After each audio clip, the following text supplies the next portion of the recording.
L'érable en bref. Ce fut une journée de rêve au carnaval d'hiver de Princeville qui a bénéficié d'un temps extérieur idéal samedi et toute la semaine des préparatifs, si bien que les organisateurs parlent d'une édition parfaite. L'objectif des 1500 visiteurs a été facilement atteint et peut-être même dépassé. Cette journée d'activité hivernale coûte environ 25 000 à organiser. Or, Princeville doit seulement débourser 10 000 grâce aux généreux partenaires qui offrent souvent eux-mêmes de contribuer. En guise de nouveauté cette année, 6 équipes de jeunes hockeyeurs et hockeyeuses ont participé à la classique hivernale de hockey MAG pré-novice. Il y a eu conférence de presse pour les droits des femmes. Il y aura à l'hôtel Le Phare le 6 mars une conférencière, Mme Alizée Cochon, d'Équiterre, qui animera la soirée. Le Relais pour la vie a tenu un 5 à 7 samedi le 1er février pour le 7e souper bénéfice de Dolores Blier-Fréchette en l'honneur de notre ambassadeur de cette année, André Fauché. Bon visionnement et bonne semaine à tous!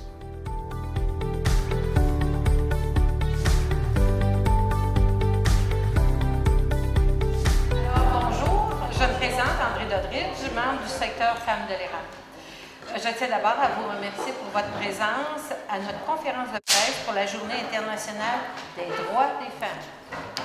On utilise dorénavant le vocable Journée internationale des droits des femmes pour désigner la journée du 8 mars afin de lui donner une perspective militante et féministe, se rappeler qu'il s'agit d'une journée pour dénoncer les nombreuses discriminations, inégalités et violences faites aux femmes et de souligner le chemin parcouru. Alors, c'est pour le communiqué de presse, ce pourquoi on est réunis. Alors, la Journée internationale des droits des femmes sera soulignée le vendredi 6 de mars 2020 à 13h30 et le secteur femmes de la MRC de l'Érable convie la gente féminine à venir célébrer la Journée internationale des droits des femmes. L'activité spéciale aura lieu au motel Le Phare de Plessisville, situé au 745 avenue Saint-Louis. Le secteur femmes est formé de citoyennes, de groupes et d'associations préoccupées par la condition féminine. C'est sous le thème de la Journée internationale féministe de toutes nos forces que nous vous invitons à venir prendre un café-dessert tout en faisant connaissance avec Mme Alizée Cochon, qui œuvre à l'organisation Équiterre et dont le titre est Analyste, consommation, relations gouvernementales et partenariats. Madame Cochon nous présentera une conférence sur un sujet d'actualité intitulé « Le meilleur déchet est celui qu'on ne produit pas ». Le mouvement Zéro déchet a gagné en popularité ces dernières années, et ce n'est pas sans raison. Sachant que près de 80% du plastique produit dans le monde n'est pas recyclé, que nos dépotoirs débordent et que les changements climatiques se font sentir. Il y a effectivement urgence d'agir.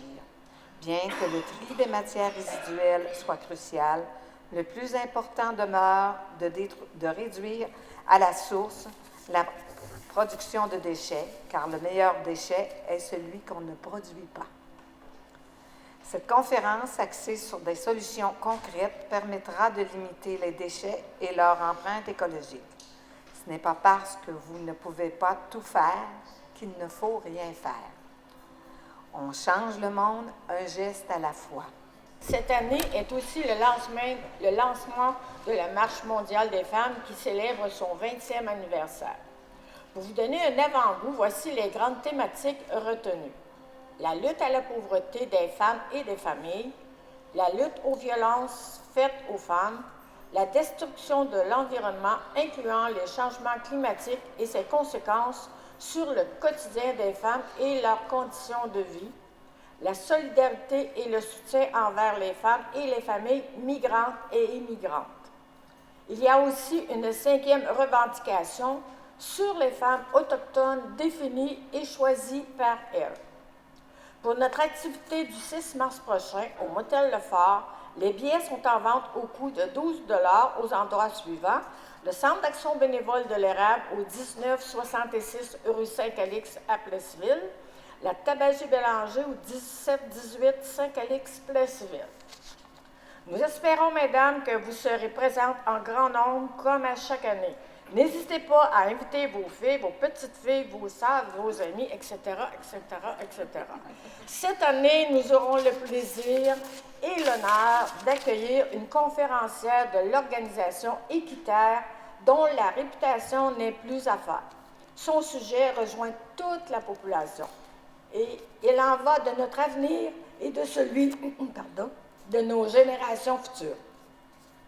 Finalement, je tiens à vous dire que si notre activité remporte un si grand succès, c'est grâce à vous qui êtes nos ambassadrices en faisant la promotion et en collaboration à la chaîne de solidarité pour la vente de billets. Je cède maintenant ma parole à Monique pour le mot de remerciement. Pour conclure cette conférence de presse, j'aimerais d'abord vous dire que nous sommes heureuses de constater qu'année après année, vous êtes fidèles à notre rendez-vous. À chaque année, nous vous remettons une épinglette de la Journée internationale des droits des femmes. Cependant, cette épinglette-là, il y a eu un retard dans la livraison et elle vous sera donnée lors de la journée le 6 mars. Ne vous inquiétez pas, vous allez avoir votre épinglette. Cependant, si vous voulez des billets, moi-même et Sylvie, on est disponibles pour vous en remettre. Encore une fois, nous vous remercions de votre présence et vous souhaitons une belle fin de votre journée. Merci.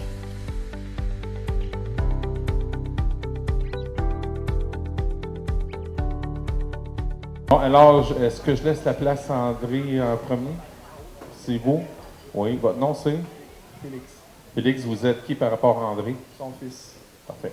Je laisse la parole, Félix. Donc, je parlais à la place d'André parce qu'il y a des petits problèmes d'élocution. Donc, c'est moi qui vais parler pour lui. En fait, c'est lui qui a écrit le texte, donc c'est comme si je vais le lire comme si c'était lui qui le lisait. Donc, j'ai envie de vous raconter mon histoire de bataille avec le cancer. Tout commence le 14 novembre 2012, j'ai 47 ans. Suite à une coloscopie, j'apprends qu'un cancer colorectal de grade 4 s'insinuait dans mes intestins. Mon médecin m'a recommandé cet examen parce que j'avais du sang dans mes selles. Les 20 et 21 novembre, scan, résonance magnétique pour connaître la gravité du cancer. Entre-temps, la vie continue. Comme je fais partie de la patrouille de ski du Mont-à-Pic, j'entreprends ma formation comme à chaque année. Le 13 décembre, je rencontre avec le docteur François Vincent, radio-oncologue de Trois-Rivières, pour organiser les séances de radiothérapie. Mais lors de cette rencontre, en examinant le résultat, il constate que j'ai aussi...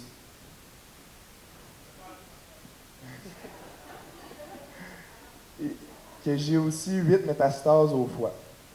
Compte tenu de celle-ci, la radiothérapie devra attendre. Alors, le docteur Martin Rouillard, chirurgien de l'Hôtel-Dieu d'Arthabasca, me réfère à un spécialiste en chirurgie du foie, le docteur André Bégin de Sherbrooke. Finalement, après une échographie, il m'annonce la bonne nouvelle et il confirme qu'il n'y a qu'une seule métastase et qu'elle est opérable et que celle-ci sera enlevée après une première série de chimiothérapie. Le 24 décembre, c'est l'installation d'un porte-à-4. Le porte-à-4, c'est un petit truc qu'on met dans le cœur pour mieux recevoir les traitements de chimiothérapie. Donc, je recevrai donc 6 séances de chimiothérapie aux 2 semaines. Celle-ci terminée, au courant du mois de mars, je rencontre ensuite le docteur Bégin de Sherbrooke en prévision de l'opération à survenir au foie le 8 avril 2013. L'opération a bien réussi, enfin au moins une qui s'est bien terminée. Opéré le lundi, sorti le vendredi, malgré des douleurs intenses éprouvées au cours de la semaine, je me sens quand même bien. À travers cette bataille est survenu le décès de mon père le 4 mai 2013. Les funérailles sont le 8 mai. À mon retour des funérailles, je reçois l'appel de la radio-oncologie de Trois-Rivières. Je dois me rendre à l'hôpital. Je dois me rendre à l'hôpital de Trois-Rivières pour la préparation du moulage qui permet de cibler les rayons directement sur la masse cancéreuse. Je recevrai donc 25 séances de radiothérapie et ce, pendant 5 semaines consécutives du lundi au vendredi. Ouf, j'ai congé les 20 semaines. Tout ça se termine le 30 juin 2013. Ce même jour, je reçois 2 séances de radiothérapie pour ne pas avoir à revenir après le congé. Je suis bien heureux, pas besoin de vous dire que j'avais eu le feu au cul après ces 5 semaines. Puis de juin à septembre, répit des traitements, en somme un très bel été. En septembre 2013, la guerre n'est pas gagnée. Je subis une chirurgie à l'Hôtel-Dieu d'Arthabasca pour enlever la masse au rectum et me faire poser un sac temporaire pour mes selles pendant 6 mois, afin de permettre la guérison de la chirurgie. Ça n'a pas été tout de repos. Toutes sortes de péripéties avec cette stomie, mais ça se passe quand même bien. Je sors la veille de ma fête, le 12 septembre 2013, beau cadeau de fête. On me laisse me remettre de cette opération, puis en octobre, j'entreprends 6 séances de chimiothérapie pour s'assurer qu'il n'y aura plus de traces de cette bébite. Même chose, un traitement aux 2 semaines, et ce jusqu'au 31 décembre 2013. Ces derniers traitements ont été très difficiles, les effets secondaires ont été...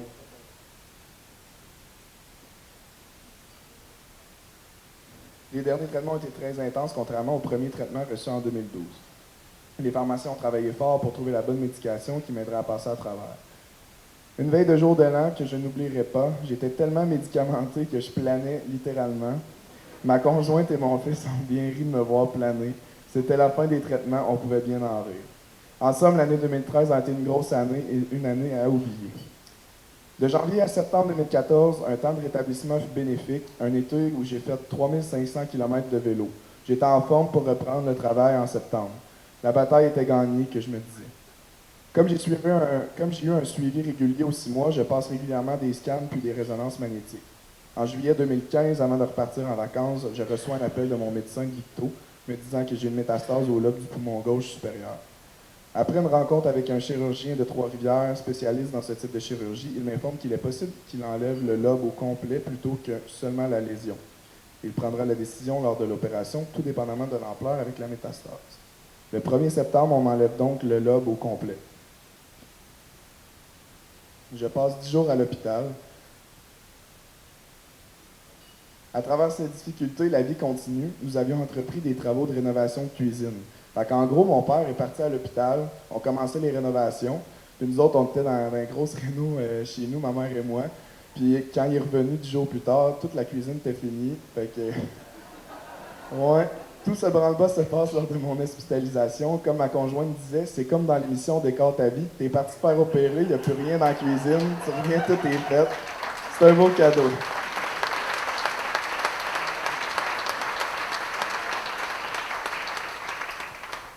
C'est un beau cadeau pour la veille de mes 50 ans. Cette métastase n'a pas inquiété outre mesure, j'étais serein. Je me suis dit que c'était une erreur de parcours, on l'enlève et ça sera fini. La vie reprend ses droits, les activités aussi. La vie est belle. Un mois après cet épisode, je grimpais à vélo la côte de Sainte-Élisabeth de Warwick, quand même. Pour ceux qui la connaissent, c'est pas une petite côte, ça demande du souffle et de la force dans les jambes. Il avait repris de la forme, le bonhomme, il était bien heureux. C'était derrière lui ses mauvais moments. En juin 2018, comme à chaque année, je pars à la pêche avec ma gang de chums. À un certain moment, je me penche dans la chaloupe et oups, c'est parti, étourdissement mineur, mais ça s'endure. À mon retour de la pêche, j'avais encore par période des étourdissements, mais c'était endurable. Puis, à la demande d'une amie et collègue de travail qui avait été affligée d'un cancer après moi et que j'ai soutenu, j'accepte pour la première fois de participer à la marche comme ambassadeur au Relais pour la vie. Je ne me sens pas tout à fait en forme, mais comme ma conjointe, je décide d'aller donner un coup de main comme bénévole le samedi matin en vue des préparatifs pour l'événement. Je découvre une équipe bien ficelée, organisée. Et tellement de bénévoles pour la cause, je suis impressionné. Je me promets d'y revenir l'an prochain. Après une semaine, les étourdissements ne se passent pas. Je décide d'aller voir un médecin à la clinique d'urgence mineure. Croyant que c'était une labyrinthite, elle fait des manipulations de la tête, mais ça ne m'aide pas vraiment. Compte tenu de mes antécédents de cancer, elle prescrit un scan d'urgence. J'ai donc un rendez-vous rapidement. Le verdict tombe, métastase au cerveau, au cervelet, encore une tuile sur la tête. Ouais. Mais le docteur Rouillard disait de moi que j'étais son miracle, cancer colorectal grade 4, je ne suis plus le miracle. Nous en sommes à 6 ans depuis le début de toute cette guerre. À cause de l'ampleur qui me donnait des vertiges et des hauts de cœur, le médecin me prescrit 16 mg de décadron, qui est de la cortisone. Une dose de cheval, comme dirait l'autre, ça m'a beaucoup aidé à passer au travers. J'ai de l'énergie. On avait un week-end de camping privé au lac Mégantic avec la gang de chums, les mêmes que ceux de la pêche avec leur famille. On était entourés, ça m'a aidé beaucoup. Pour éviter l'opération, le radio-oncologue de Trois-Rivières me suggère une chirurgie stéréotaxique, ce qui est en fait, on envoie un laser au cerveau directement qui va détruire la métastase.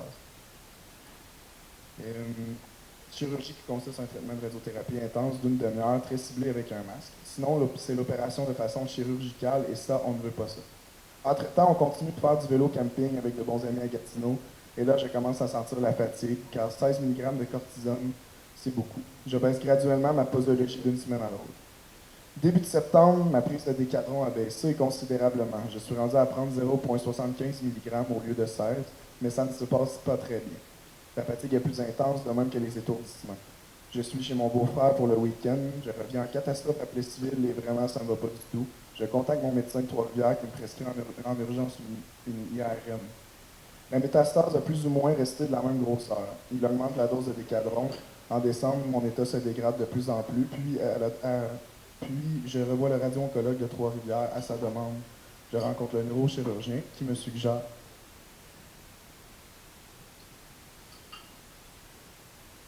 l'opération. C'est la seule option. Prise de décision pas facile, mais j'accepte de passer au bistouri, ou une autre bataille. Le 17 janvier 2019, date de l'opération pour l'ablation de la métastase. La chirurgie se passe très bien. Il réussit à tout extraire la masse, sauf que 12 heures après l'opération, hémorragie interne au cerveau qui cause beaucoup de dommages, dont la conscience, l'équilibre, la mémoire, les étourdissements, les vomissements. Au lieu de passer une semaine à l'hôpital, j'y reste 3 mois à l'hôpital de Trois-Rivières et l'Hôtel-Dieu d'Arthabasca, pour terminer à l'URFI environ 1 mois. Je reviens enfin à la maison le 1er mai, Home Sweet Home. De mai à août, je me rends à intervalles pour faire de l'ergothérapie et de la physiothérapie 2 fois par semaine. Mon état s'améliore peu à peu, mais l'équilibre et les étourdissements sont toujours présents, alors je me déplace avec une canne. La saga semble terminée, sauf que le 12 août, après quelques jours de vacances en Gaspésie, comme j'étais en sevrage de Décadron, les vomissements reprennent et j'ai de la difficulté à parler. À notre retour, je me rends à l'urgence, encore une fois. Le verdict tombe, une nouvelle métastase est apparue au cerveau, mais cette fois-ci, c'est au thalamus. C'est ce qui fait que j'ai de la difficulté à parler. Je parle comme si j'étais sous. Le thalamus, lorsque vous buvez, c'est l'endroit où l'alcool est sécrété. L'urgentologue contacte l'hôpital de Trois-Rivières. Nous obtenons un rendez-vous 2 jours après. Il nous annonce que cette masse est inopérable et que la seule alternative est encore une fois la radiochirurgie stéréotaxique. Celle-ci se fait le 26 août. Celle-ci se déroule très bien. Je retourne passer une IRM en octobre. L'examen révèle que la masse n'a ni diminué ni augmenté. Cette radiochirurgie a pour but de faire diminuer la masse jusqu'à ce qu'elle ne disparaisse complètement. Mais ce n'est pas le cas. Encore une fois, cette technique n'est pas concluante. À ce jour, je prends toujours du Décadron, ce qui m'aide à survivre. Je dors beaucoup, je mange bien, je regarde la télé. Mes journées se déroulent ainsi. Il y a 2 semaines, j'ai fait une embolie pulmonaire. Il semble que chez les personnes atteintes du cancer, c'est fréquent. Alors, je dois recevoir du fragment tous les jours, et ce, à vie. Les dommages collatéraux d'un cancer, on en parle souvent. Ils touchent tous ceux qui nous entourent, la famille et les amis. Sans eux, je ne survivrais pas. Danielle, ma conjointe qui s'occupe de tout à la maison. Félix et Catherine, nos enfants sur qui on peut compter. Sans oublier Denis, mon frère, sa conjointe Manon, mes neveux, les amis. Pascal, entre autres, qui vient souvent à la rescousse pour me tenir compagnie et donner un répit à Daniel. Et aussi pour faire des petits travaux à la maison, et bien d'autres amis proches qui nous aident chacun à leur façon pour nous donner du support, en me lâchant un petit coup de fil, en me proposant des activités, des repas, du financement comme la raide à Faucher. À tous ceux-ci, vous vous reconnaissez un immense merci. Vous savez, quand la maladie entre quelque part, elle touche tout le monde, peu importe, et malgré tout ce qu'on vous dira, personne ne vous dira quoi faire ni vivre, il n'en tient qu'à vous de faire ce choix. Peu importe, prenez tout ce qui passe. Comme m'a déjà dit un ami aux prises avec le cancer, les bonnes nouvelles, tu les multiplies par autant de personnes qui t'entourent, et les mauvaises, tu les divises par le même nombre. Voilà un bon truc. Et la façon dont vous voyez les choses, qu'elles soient bonnes ou mauvaises, c'est à vous de gérer ça. Je vais laisser le dernier petit bout de paragraphe à André.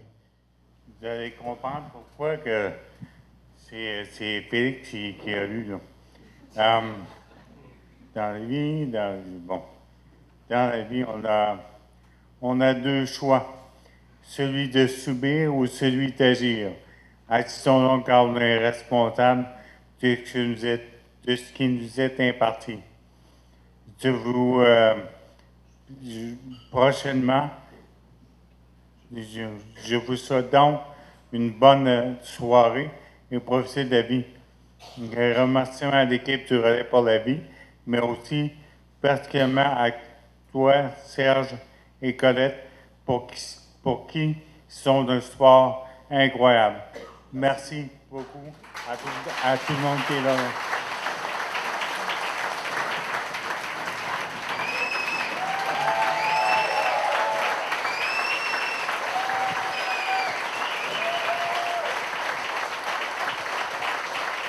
Pour vous donner une petite idée de faux dans une chaloupe, écoutez ce qui suit. Bon, bien sûr, Gogo s'assure qu'il y a du gaz dans le bidon, de mettre du gaz dans le moteur. Il gère la chaloupe, il conduit la chaloupe, il fait à peu près tout. Alors, toujours dans un esprit de relaxation, au milieu du lac, dans la nature, on peut entendre aux aurores le matin à peu près ceci en provenance de la chaloupe de l'équipe Faux Gogo. Bon, d'abord, Faux s'installe, s'ouvre immédiatement une petite bière. Il faut quand même célébrer le moment, peu importe l'heure. Mais je dois dire là-dessus, peu importe la chaloupe, c'est à peu près l'heure qu'on commence tout le monde.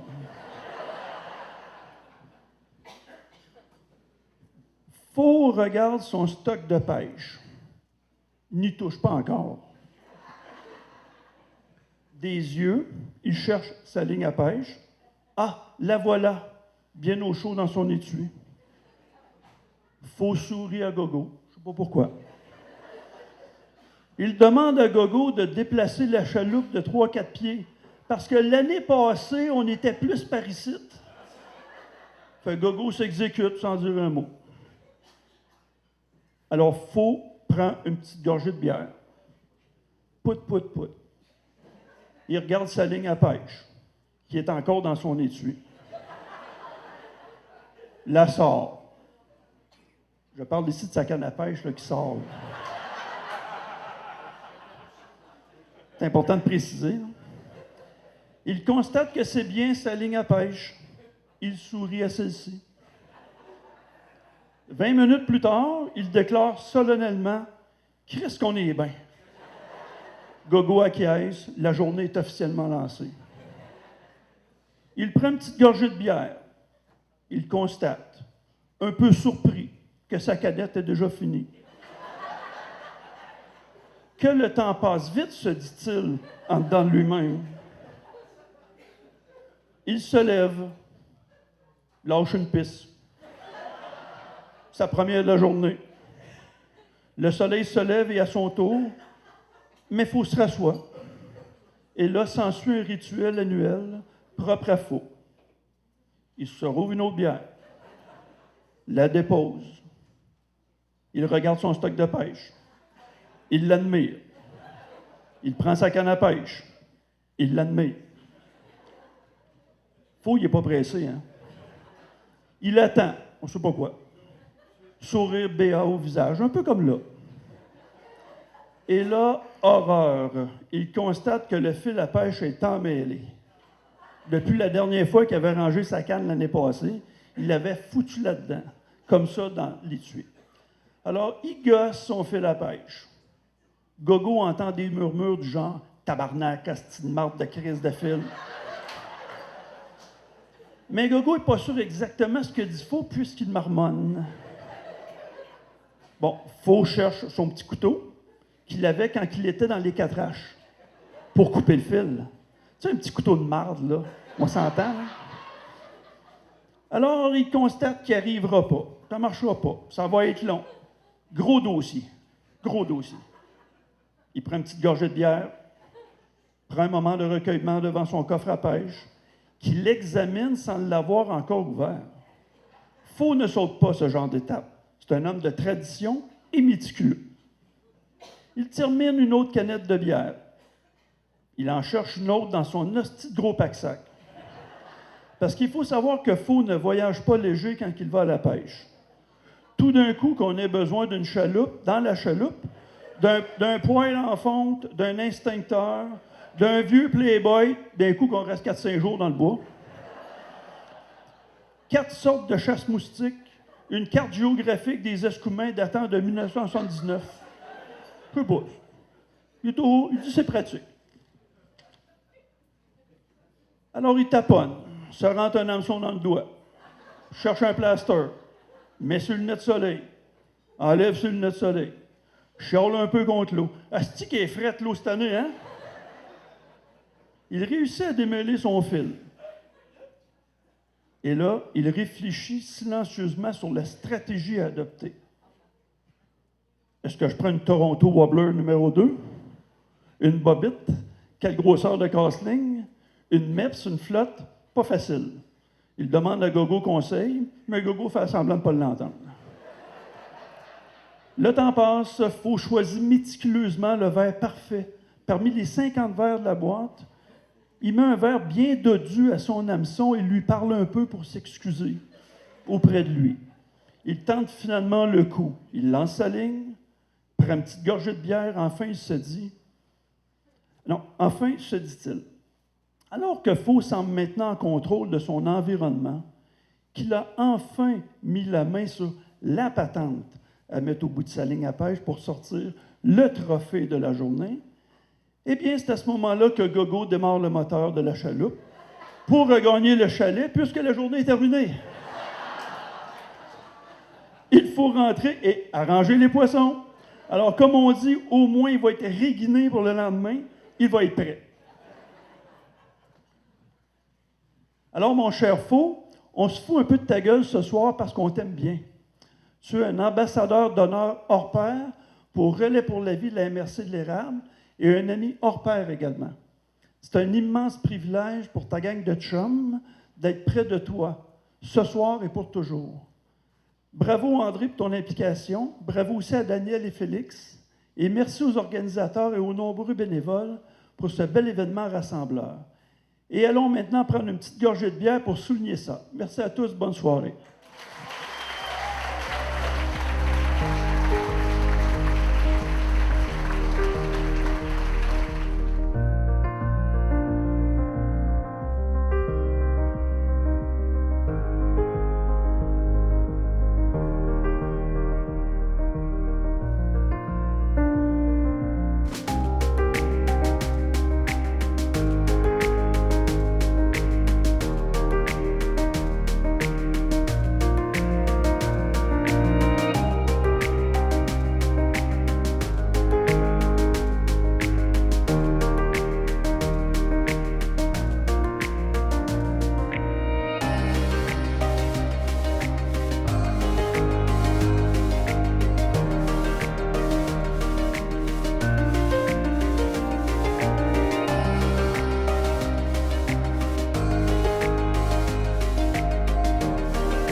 Elle a plein de métiers en elle.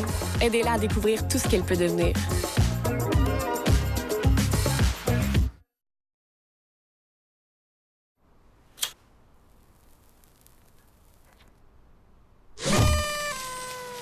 Léa, la consommation a pris trop de place dans ta vie. Consommer du cannabis, ça peut venir avec de mauvaises surprises, comme développer une dépendance.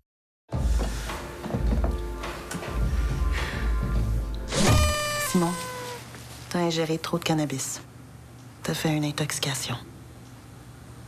Ingérer du cannabis, ça peut venir avec de mauvaises surprises, comme s'intoxiquer.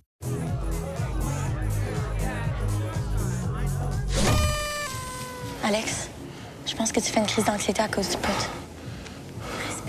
Consommer du cannabis, ça peut venir avec de mauvaises surprises, comme vivre un épisode d'anxiété aiguë.